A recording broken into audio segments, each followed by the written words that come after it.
মাতৃভাষা আমাৰ পূৰ্বপুৰুষসকলে আজিৰ পৰা 100 বছৰ আগতে 150 বছৰ আগতে অসমত আহি এটা সিদ্ধান্ত লৈছে যে আমাৰ মাতৃভাষা অসমীয়া আৰু এইটো ইছলামৰ নিৰ্দেশ অনুসৰিয়ে লৈছে।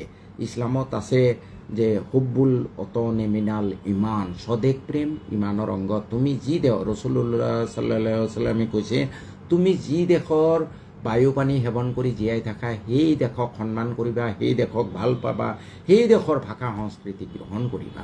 আৰু সেই নিৰ্দেশ অনুসৰি আমাৰ পিতৃ পূৰ্বপুৰুষসকলে অসমীয়া ভাষা গ্ৰহণ কৰিছে।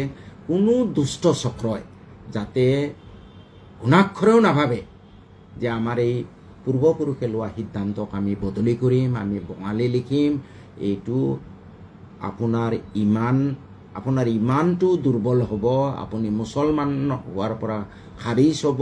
দ্বিতীয়তে আপোনাৰ বিপদ আৰু ঘনীভূত হ'ব। নো ওৱান কেন চেঞ্জ হিজ মাদাৰ নৰ হিজ মাদাৰ টং। আমি এতিয়া মই মিয়া জনগোষ্ঠী, মই ঘৰত গ'লেও মোৰ 80% কথা অসমীয়া হয়। মই কেনেকৈ অসমীয়া কওঁ মই গমেই নাপাওঁ। মিয়া দোৱানত কথা অট'মেটিক মোৰ ভতিজাৰ লগত, মোৰ বোৱাৰীৰ লগত কথা পাতোঁতে আনকি অসমীয়া ওলাই যায়। আৰু অসমীয়াত লিখা পঢ়া কৰিছোঁ।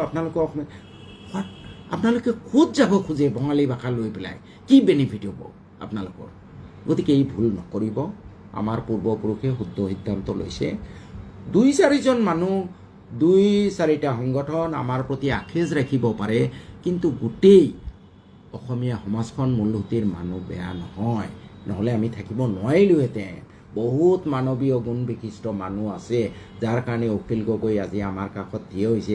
আজি হীৰেণ গোহাঁই ডাঙৰীয়া ইমান নিগৃহীত হৈও সত্য শুদ্ধ কথাবোৰ কৈ আছে। আজি আপোনাৰ জগদীশ ভূঞাই ডাইৰেক্টলি নকলেও ইনডাইৰেক্টলি হিমন্ত বিশ্ব শৰ্মাক হলটেকত পেলাইছে। গতিকে এই কথাবোৰ মনত ৰখা উচিত।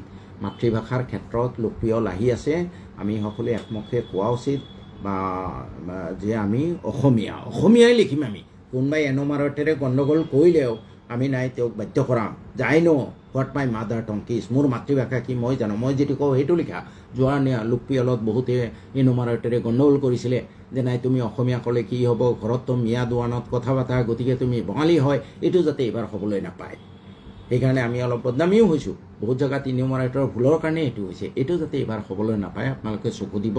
কোনোবা দুষ্ট চক্ৰৰ ফুচলনিত নিজকে বিপদাপন্ন নকৰিব। এইখিনিকে ক'লোঁ। আৰু বিশেষকৈ ৰাজনৈতিকভাৱে আপোনালোকে অলপ সচেতন হওক। 6-7 মাহ এই 26 নিৰ্বাচনত আপোনালোকে শুদ্ধ সিদ্ধান্ত ল'ব লাগিব, তেতিয়াহে ভৱিষ্যত আপোনালোকৰ সুৰক্ষিত হ'ব।